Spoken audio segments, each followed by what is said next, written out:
So I have here running MySQL 5.1, and it's telling me that it's loaded the PBXT storage engine, and it's loaded the BLOB Streaming storage engine, and that the storage engine is published on port 8080. So everything is set. So what I'm going to do quickly is I'm going to set up the timer to that's in seconds, about 100 minutes, so for this demo. And then I'm going to create a table in PBXT which has got a long blob column, simple table. Now I have a picture on disk.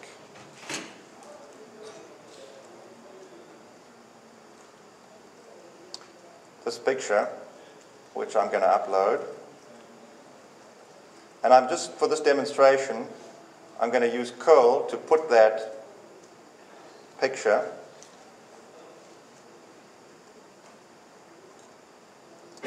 into the repository. So that's it. And now what's happening is I'm getting back a reference to that blob data in the repository. And this reference is a partial URL. So you mean Yes. you did an insert of the blob? I actually uploaded it to the repository. It's just in the repository now. Somewhere else, not in the database. It's in the database is part of the repository is part of the database, but it's it's controlled by the BLOB Streaming engine. Okay, so I can take that partial URL, which is a reference to the blob in the database, and create a complete URL out of that by adding the address and the port number of the streaming engine, and I can pull that out of the repository using a HTTP GET. And if I can curl up actually some text as well. Here's an example.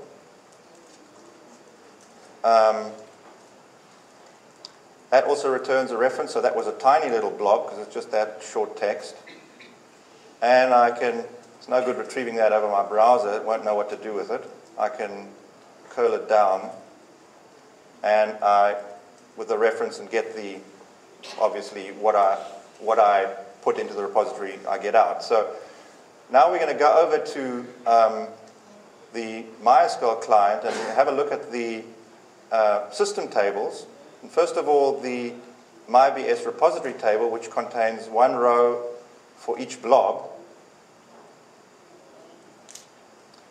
So obviously I uploaded 2 blobs into the repository. I see 2 rows, which is correct.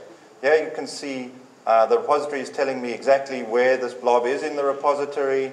It's telling me the size of the blob, when I uploaded it, and here you can see the start of the picture data, obviously not text, and here's the contents of the second blob that I uploaded.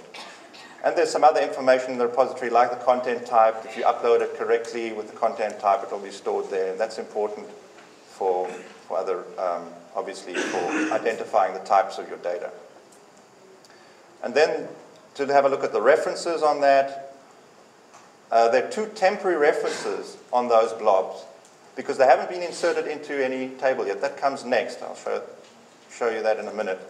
I've just got 2 blobs in the database. Now, these blobs are destined for this table which I created. That's why the table name is here. But they haven't got a column name or a row identifying where they are in the table. So these fields are null. So how did it know which table it is destined to? That was part of the upload URL here. Okay, the question is, how does it know what table it's going to go into? That was here in the upload in the URL. And is that database, the test? And test is the database. Correct. There is no reference to where this table is going to be. It could be in a different engine, any engine. It can only be an engine that supports the streaming API on the server side. The server, the engine, well, the engine that you upload to knows that. At this stage, actually, the streaming engine doesn't know whether the engine that's going to reference that blob is streaming enabled. It will find out when you try to insert it, but I'll demonstrate that next.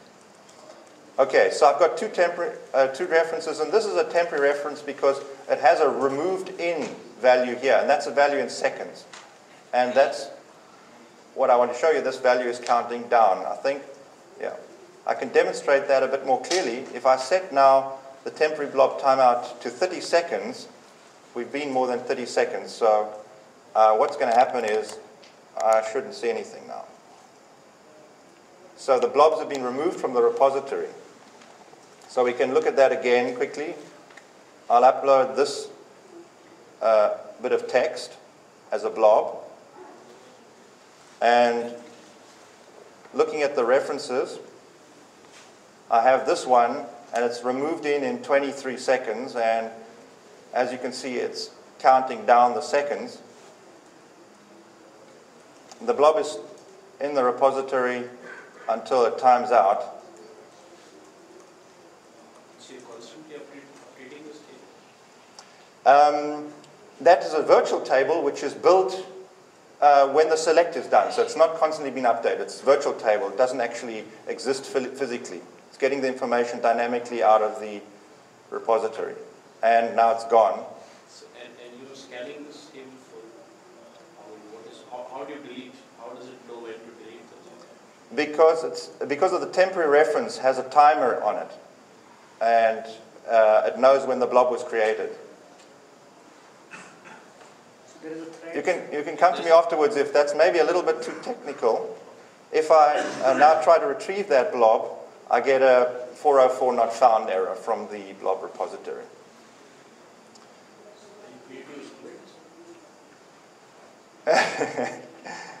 That's a little bit too complicated to go into in this talk right now, but I'll be willing. You can get me afterwards. Okay, so how does insert work? What I've demonstrated now is the first part here. I put this blob into the repository using this URL. That was the first step. I get back from the repository a reference which looks like that. The blob is in the repository there. Now I take this reference and I put it into my insert statement and insert that normally into the database. And what happens then is this is a streaming enabled engine. It looks at the long blob field and takes a look at what's being inserted there and says, oh, that looks like a reference to a blob in the repository. And it calls over the server-side API the retain blob function. And at this point, a permanent reference to that blob is created in the repository. And selecting is just the opposite direction, just goes the opposite way of that. I select normally on the client side, my client extensions realize that this could be a blob reference and do a get from the repository and stream down the data to the client. So I'd like to demonstrate that as well.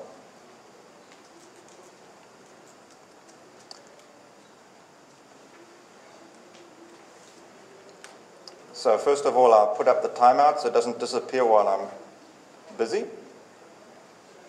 And curl up a small blob. Here I get the reference back. I take that reference and insert it into my insert statement. I mean, this shows you here that the blob is in the repository and that I have a temporary reference which will be removed in 583 seconds. So if I'm quick enough, I can insert the reference here. And if we look now at the reference table of the repository, we'll see that the removed in is now null. This is no longer a temporary reference. And the repository is telling me that this blob is now referenced from this table, which was the same as before, but from this column and from this particular row. That is the primary key condition for the reference.